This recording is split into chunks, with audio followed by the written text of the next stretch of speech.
저는 지금 서울의 병원에서 간호사로 일하고 있습니다. 매일같이 수십 명의 환자들을 돌보며 자유롭게 출퇴근하고 퇴근 후에는 친구들과 한강을 거닐 수 있는 삶, 이게 바로 제가 꿈꾸던 세상이었습니다. 하지만 몇 년 전만 해도 저는 상상조차 할 수 없던 현실 속에 살고 있었습니다. 그때 저는 평양의 김일성 대학교에서 수석으로 졸업한 엘리트였습니다. 고아원 출신이라는 배경에도 불구하고 당 간부의 후원으로 유학까지 다녀온 당에서 선별한 미래의 인재였죠. 하지만 지금은 그 모든 것을 버리고 도망친 반역자로 불릴지도 모릅니다. 이유요? 단지 진실을 알아버렸다는 이유 때문입니다. 제가 처음으로 의심을 품게 된 건 베이징 대학교 도서관에서 우연히 한국 유학생이 보여준 스마트폰 화면 때문이었습니다. 서울 아산병원이라는 자막 아래 최첨단 장비와 환자 중심의 의료 시스템, 환한 얼굴의 간호사들, 그리고 일반 시민도 무료로 심장 수술을 받을 수 있다는 설명까지 충격이었습니다. 북한에서는 간부가 아니면 진료조차 어렵다고 배웠으니까요. 그날 이후 저는 밤마다 잠을 이루지 못했습니다. 내가 믿어왔던 모든 것이 거짓이라면, 만약 진실이 따로 있다면, 그런 혼란 속에서 평양으로 돌아왔고 바로 그 순간 제 삶은 다시는 예전으로 돌아갈 수 없게 되었습니다. 당 간부였던 미자의 아버지는 제게 말했습니다. 혜정아, 어머니를 살리려면 한국으로 가야 한다. 그 말은 곧 탈북을 의미했습니다. 가족 전체의 목숨을 건 도박, 그리고 저는 그 도박에 함께하기로 했습니다. 이 믿기 힘든 여정, 어떻게 평양에서 서울까지 오게 되었는지, 그리고 그 과정에서 어떤 진실들을 마주했는지 지금부터 들려드리겠습니다. 북한의 현실과 그 이면이 궁금하시다면 지금 구독과 좋아요를 눌러주세요. 이제부터 제가 걸어온 탈출의 전말을 시작합니다. 저는 평양의 중심가에서 자랐습니다. 물론 고아원 출신이라는 꼬리표는 쉽게 지워지지 않았지만 미자 어머니의 손에 키워지며 웬만한 간부 자식 못지않은 생활을 했습니다. 당시 제가 살던 평양은 겉보기엔 모든 것이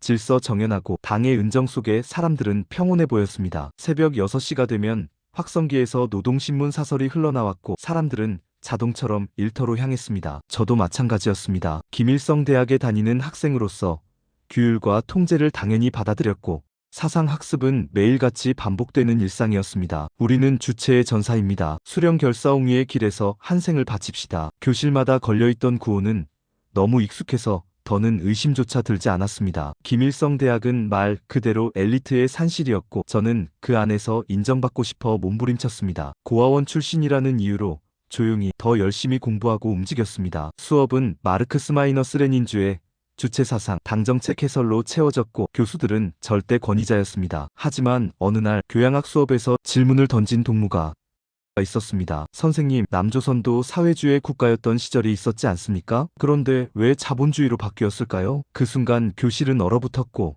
교수는 그의 이름을 받아 적었습니다. 다음 날 그 동무는 수업에 나오지 않았습니다. 아무도 그 이유를 묻지 않았습니다. 저 역시 마찬가지였습니다. 그저 그런 일은 잊어버리는 게 안전하다고 믿었습니다. 식량 사정은 말하지 않아도 알 수 있었습니다. 평양이라고 해서 배급이 넉넉한 건 아니었습니다. 매달 주는 옥수수 가루와 두부 찌꺼기는 양도 적었고 질도 좋지 않았습니다. 미자 아버지가 당 간부라 특별 공급을 받을 수 있었던 덕에 우리 집은 조금 나은 편이었죠. 하지만 친구들이 도시락을 싸오지 못해 물만 마시던 모습을 보면 마음이 무거워졌습니다. 학교에서는 경쟁보다는 충성과 복종이 중요했습니다. 시험에서 좋은 성적을 받아도 문제를 제기하지 말아야 했고 무엇보다 중요한 것은 정치적 태도였습니다. 당 회의에 성실히 참석하고 선전활동에 열심히 임하는 것이 출세의 지름길이었죠. 그런 환경에서 저는 체제에 대한 의심을 하지 않았습니다. 아니, 하지 못했습니다. 미자는 유독 똑똑하고 씩씩한 아이였습니다. 같은 고아원에서 자랐지만 저보다 먼저 미자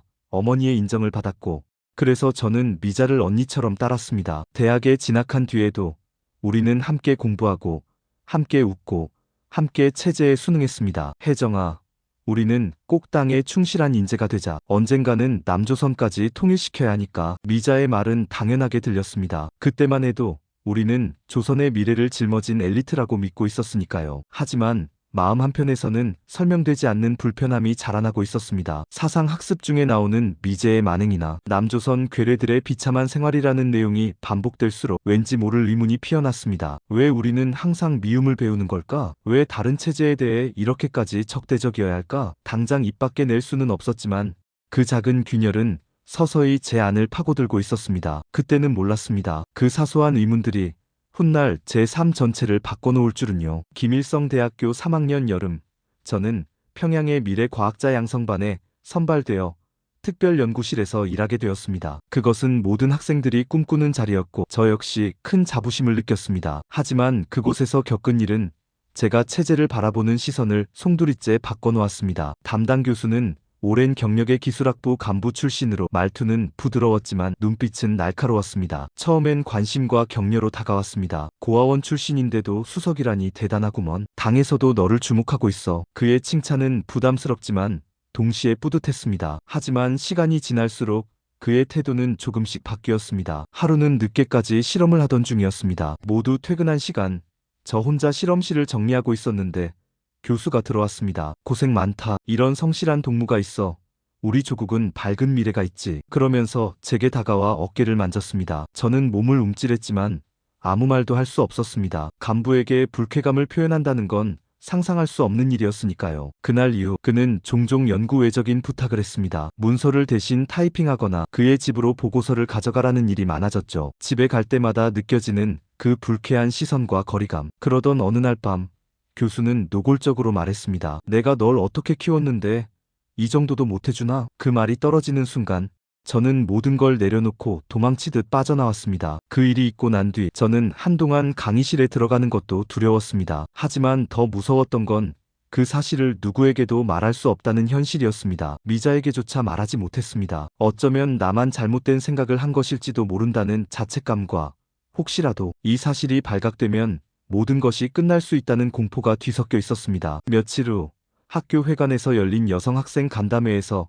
다른 여학생이 조심스럽게 말을 꺼냈습니다. 교수님 중 어떤 분이 저녁마다 연락을 자주 하시고 불편한 언행을 하시는데 그 말이 끝나기도 전에 지도교원이 단호하게 말했습니다. 그런 유언비어는 제국주의적 음모입니다. 우리 사회는 여성의 권리를 가장 우선으로 생각합니다. 그 자리를 나와 걸으며 저는 혼란스러웠습니다. 정말 우리 사회가 여성을 보호한다고 배웠는데 왜 나는 침묵해야 했을까? 왜 우리는 누구에게도 기대지 못하는 걸까? 그날 밤 저는 베이징에서 봤던 한국 영상들을 다시 떠올렸습니다. 학생들이 교수에게 반론을 제기하고 부당함을 지적하는 그 모습들이 이제는 너무도 부러웠습니다. 그 후로 저는 학교를 다니는 내내 늘 불안했습니다. 학문을 사랑했던 저는 연구에 집중하고 싶었지만 다시는 그 연구실로 돌아가지 않았습니다. 담당 교수는 아무 일 없다는 듯 행동했고 저는 조용히 전공을 바꿔 그를 피했습니다. 하지만 그 일은 제 마음에 깊은 흔적을 남겼고 체제에 대한 믿음을 조금씩 무너뜨렸습니다. 이런 생각을 하는 것만으로도 위험해. 저는 그렇게 스스로를 억누르며 살아갔습니다. 하지만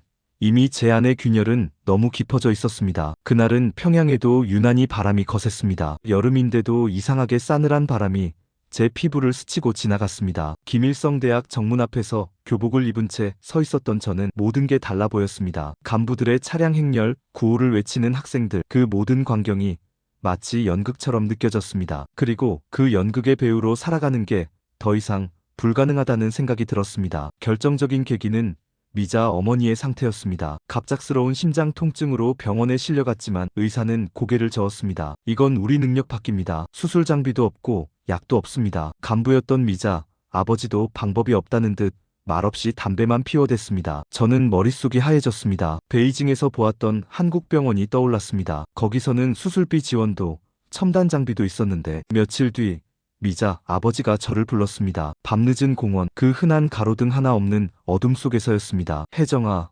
솔직히 말해봐라. 남조선 정말 그런 곳이더냐? 저는 숨을 깊이 들이마셨습니다. 네, 아버지. 저도 처음엔 믿기지 않았어요. 하지만 그건 다 사실이에요. 잠시 침묵이 흐른 뒤 미자 아버지는 무겁게 말했습니다. 어머니를 살리려면 우리 그쪽으로 가야겠다. 저는 숨이 멎는 줄 알았습니다. 그건 곧 탈북을 의미했습니다. 당 간부 가족이 탈북? 이건 국가반역, 일가족 몰살이 될 수도 있는 선택이었습니다. 하지만 우리에겐 다른 선택지가 없었습니다. 그날 이후 우리는 비밀리에 준비를 시작했습니다. 미자 아버지는 조심스럽게 신뢰할 수 있는 브로커를 찾기 시작했습니다. 수많은 정보들이 오갔지만 누구를 믿어야 할지는 항상 불확실했습니다. 라오스를 통해 태국으로 가는 루트가 비교적 안전하다는 말이 있어 아버지는 지도 위에 손가락을 대며 말했습니다. 저는 그 경로를 노트에 그리며 마음을 다잡았습니다. 문제는 자금이었습니다. 브로커에게 지불할 돈, 국경을 넘기 위한 경비, 그리고 도중에 만날 수 있는 예기치 못한 상황에 대비할 차금까지. 아버지는 집에 숨겨뒀던 외화와 귀금 속 일부를 꺼냈고 저는 중국 유학 당시 남겨두었던 비상금을 꺼냈습니다. 가진 걸 다 써야 할지도 몰라 이별은 준비되지 않았습니다. 누구에게도 작별을 고할 수 없었습니다. 친구에게, 친척에게, 심지어 익숙한 거리와 아파트에도 인사를 하지 못했습니다. 만약 실패하면 모두 끝이야. 미자가 낮은 목소리로 말했을 때 저는 고개를 끄덕였습니다. 그래도 해야 해. 이대로 어머니를 잃을 순 없어. 출발은 새벽 4시였습니다. 미명조차 오지 않은 어둠 속에서 우리는 가방 하나에 생존의 전부를 담고 조용히 집을 나섰습니다. 평양역으로 향하는 골목길 고요 속에서도 모든 발걸음이 천둥처럼 들렸습니다. 저는 마지막으로 뒤를 돌아보았습니다. 이 도시를 다시 볼 수 있을까? 아니, 다시 보고 싶을까? 기차에 몸을 실었을 때 심장은 미친 듯이 뛰고 있었습니다. 한 걸음, 한 걸음이 목숨을 건 도박이었습니다. 하지만 그 길 끝에 어머니의 생명과 우리의 자유가 있다면 저는 망설이지 않겠다고 결심했습니다. 기차는 조용히 북방을 향해 달렸습니다. 평양에서의 마지막 풍경이 창밖으로 스쳐 지나갔지만 저는 감정에 젖을 틈도 없었습니다. 우리는 침묵 속에서 서로의 눈빛만으로 마음을 다졌습니다. 미자 어머니는 기력이 많이 쇠해 있었고 얼굴빛도 창백했습니다. 기차가 멈춘 순간부터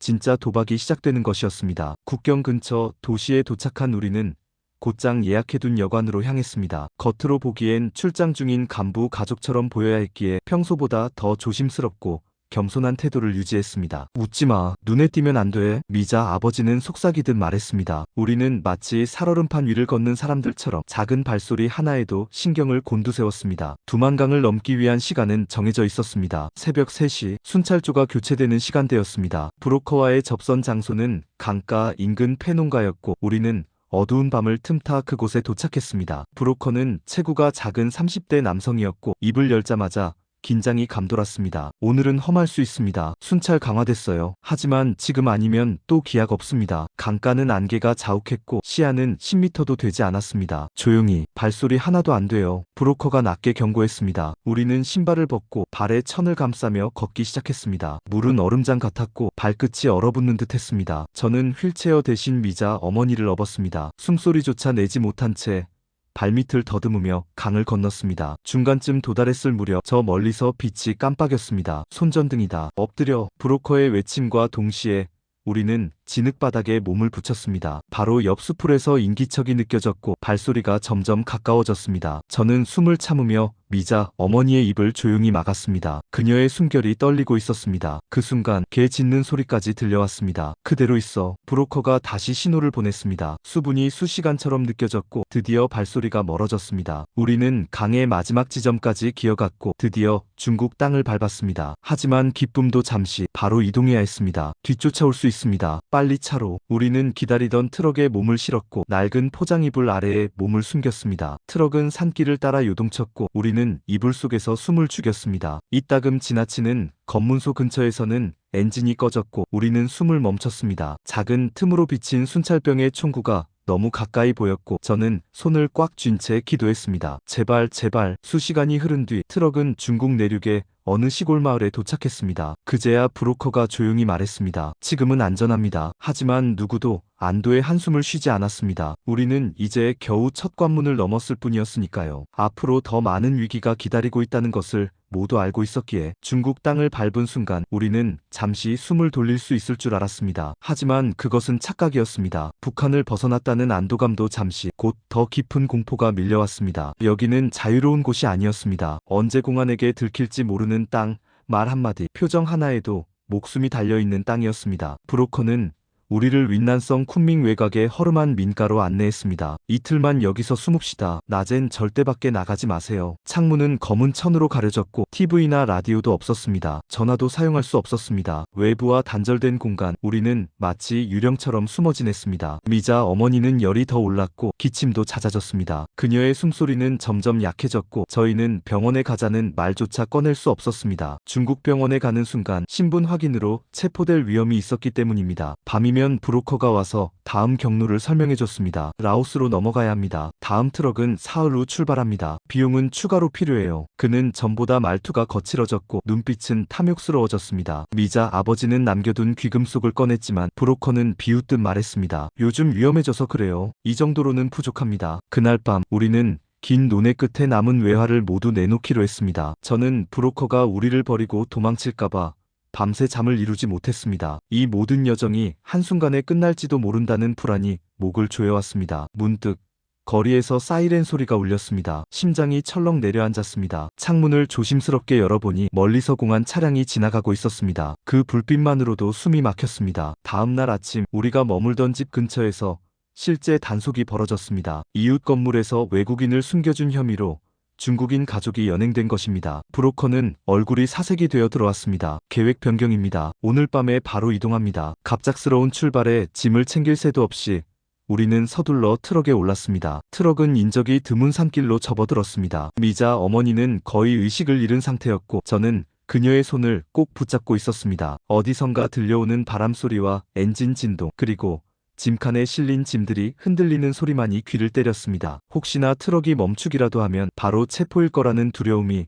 가슴을 짓눌렀습니다. 밤새 달린 끝에 우리는 국경 근처 임시 은신처에 도착했습니다. 그곳은 양철 지붕에 나무 판자를 덧댄 작은 오두막이었고 내부에는 벌레들이 들끓고 있었습니다. 여기서 하루만 더, 브로커가 말했지만 저희는 그 하루가 얼마나 위험한지 알고 있었습니다. 미자 아버지는 미자 어머니의 이마에 찬 수건을 얹으며 조용히 말했습니다. 조금만 더 버티자. 곧 도착이야. 하지만 저는 알 수 있었습니다. 어머니의 몸은 이미 한계에 다다르고 있다는 것을, 그리고 우리 역시 한 발만 잘못 디뎌도 다시는 돌아올 수 없는 길 위에 서 있다는 것을요. 그날 밤 오두막 안은 숨소리조차 무겁게 내려앉아 있었습니다. 미자 어머니의 기침은 더욱 깊어졌고 체온은 점점 떨어졌습니다. 저는 이불을 더 덮어드리며 조용히 속삭였습니다. 조금만 더 참아주세요. 곧 병원에 가요. 새벽 2시 브로커가 도착했습니다. 지금 넘어갑니다. 마지막 구간이에요. 그의 말에 모두 숨을 삼켰습니다. 라오스 국경을 넘는 일은 쉽지 않았습니다. 밀림지대를 통과해야 했고 경계 초소도 여러 곳이 있었습니다. 이번엔 현지인 안내자가 나옵니다. 절대 말하지 마세요. 조용히 지시에만 따르세요. 우리는 다시 짐을 꾸렸습니다. 최대한 가볍게 가장 필요한 물품만 챙겼습니다. 저는 미자 어머니를 업기 위해 몸을 풀었고 미자는 눈물을 삼키며 약봉지를 챙겼습니다. 밖은 칠흑 같았고 밀림 속은 수풀과 진흙으로 가득했습니다. 한 발 내디딜 때마다 푹푹 빠지는 진창, 나뭇가지에 걸리는 옷, 무언가에 베이는 팔과 다리. 하지만 누구도 소리를 내지 않았습니다. 침묵은 곧 생존이었습니다. 갑자기 앞에서 브로커가 멈췄습니다. 저 멀리 손전등 불빛이 어른거렸습니다. 정지. 브로커가 손짓했습니다. 우리는 그대로 웅크렸습니다. 심장은 미친 듯이 뛰고 온몸이 땀에 젖었습니다. 공안인지 라오스 군인지 분간할 수 없었지만 적발되면 다시는 기회가 없다는 것만은 분명했습니다. 몇 분 후 불빛은 사라졌고 우리는 다시 걷기 시작했습니다. 그렇게 몇 시간을 기어가다시피 전진한 끝에 드디어 경계선을 넘었습니다. 라오스 국경 마을에 불빛이 보이는 순간 우리는 서로를 끌어안고 울었습니다. 하지만 기쁨도 잠시, 이제는 다시 신분을 숨기고 행동해야 했습니다. 브로커는 우리를 대기 중이던 트럭에 태웠습니다. 이제 태국 국경입니다. 중간 검문소 있으니 절대 움직이지 마세요. 낡은 트럭은 밤새 달렸고 우리는 짐 속에 파묻힌 채 숨죽여 버텼습니다. 도중에 엔진이 꺼지고 누군가 외부에서 문을 두드릴 때마다 심장이 멈추는 듯 했습니다. 미자 어머니는 거의 의식을 잃었고 손은 얼음처럼 차가웠습니다. 이틀 후 드디어 태국 접경지에 도착했습니다. 이제 마지막 단계, 한국 대사관이 있는 방콕까지 이동하는 일만 남았습니다. 우리는 허름한 셔틀버스에 올라탔고 그 안에서 미자 어머니가 갑자기 눈을 떴습니다. 우리 어디까지 왔니? 미자의 눈가가 붉어졌습니다. 어머니, 곧 다 왔어요. 한국이에요. 조금만 더 참아요. 방콕 도심에 도착했을 때는 새벽 햇살이 퍼지고 있었습니다. 브로커는 우리를 어느 골목에 내려주며 말했습니다. 저기 골목 끝에 한국 대사관 있어요. 이제부턴 당신들이 해야 해요. 우리는 떨리는 발걸음으로 대사관 정문으로 향했습니다. 태극기가 바람에 나부끼고 있었고 낯선 땅에서의 마지막 관문이 눈앞에 있었습니다. 도와주세요. 북한에서 왔습니다. 미자 아버지가 문을 두드렸습니다. 안에서 직원이 나와 우리를 바라보더니 곧 문을 열었습니다. 어서 들어오세요. 이제 안전합니다. 그 순간 저도 모르게 눈물이 흘렀습니다. 드디어 끝났다는 안도, 그리고 새로운 시작이 눈앞에 와 있다는 실감이 밀려왔습니다. 그렇게 우리는 끝이자 시작이 공존하는 문 안으로 들어섰습니다. 처음 한국 땅을 밟았을 때 저는 믿을 수 없었습니다. 하늘은 맑았고 거리엔 차들이 질서 있게 달리고 있었으며 사람들의 얼굴엔 여유가 묻어 있었습니다. 서울공항 활주로에 발을 디딘 그 순간 저는 바닥에 주저앉아 말없이 하늘을 올려다봤습니다. 그렇게 오랜 시간 동안 마음속에만 품어온 자유라는 단어가 눈앞에 현실로 다가온 것이었습니다. 우리는 하나원에서 일정 기간 동안 적응 교육을 받았습니다. 한국어 교육은 물론 시장 경제, 법률 체계, 직업 훈련까지 생소한 것들 투성이었지만 저는 배울 수 있다는 것만으로도 감사했습니다. 미자 어머니는 하나원 의료센터에서 치료를 받기 시작했습니다. 지금은 힘들어도 괜찮아요. 여긴 약도 있고 의사도 있어요. 제가 그 말을 했을 때 어머니는 미소를 지었습니다. 그 웃음은 제가 처음으로 살아있다는 감정을 느낀 순간이었습니다. 정착 후 저는 간호학과에 다시 진학했습니다. 한국에서 간호사가 되어 누군가의 생명을 지켜주고 싶다는 간절함이 생겼기 때문입니다. 매일같이 공부하며 병원 실습을 나갔고 처음에는 어색하고 서툴렀지만 사람들은 따뜻하게 대해주었습니다. 혜정씨 힘들면 말해요. 우리 같이 하는 거니까요. 그 말 한마디에 저는 울컥했습니다. 북한에서는 절대 들을 수 없었던 말이었으니까요. 지금 저는 서울의 한 병원에서 간호사로 일하며 수많은 사람들과 함께 웃고 울고 있습니다. 자유롭게 말하고 걱정 없이 이동하고 인터넷으로 지식을 찾아보고 가족들과 영상통화를 하는 일상이 여전히 꿈만 같습니다. 자유는 거창한 게 아니었습니다. 그저 말할 수 있고 선택할 수 있으며 책임질 수 있는 삶, 그것이 바로 인간다운 삶이라는 걸 저는 이곳에서 처음 배웠습니다. 하지만 저는 이 자유가 결코 당연하지 않다는 것도 잘 알고 있습니다. 너무나도 많은 대가를 치렀고 너무나도 많은 사람들을 뒤에 남겨두고 왔기 때문입니다. 지금도 북한 어딘가에는 진실을 알지 못한 채 살아가는 제 친구들과 가족들이 있습니다. 그들에게 이 자유를 보여줄 수 있다면 언젠가는 그들도 저처럼 새로운 삶을 살 수 있기를 간절히 바라고 있습니다. 가끔은 악몽을 꾸기도 합니다. 다시 평양 거리를 걷다가 누군가에게 붙잡히는 꿈, 검문소에서 잡혀 끌려가는 꿈. 그럴 때마다 저는 더 열심히 살아야겠다고 다짐합니다. 제가 이룬 자유가 헛되지 않도록, 제가 살아남은 이유를 증명할 수 있도록 말입니다. 이 영상을 보고 계신 여러분, 제가 걸어온 길이 믿기지 않으시겠지만 이것은 분명히 제가 살아낸 현실입니다. 부디 자유를 당연하게 여기지 마시고 오늘도 마음껏 웃고 말하고 선택할 수 있다는 그 사실에 감사하며 살아가시길 바랍니다. 그리고 언젠가 저와 같은 길을 걷는 누군가가 있다면 여러분의 관심이 그들에게 작은 빛이 되어주기를 진심으로 바랍니다. 긴 이야기 시청해주셔서 감사합니다.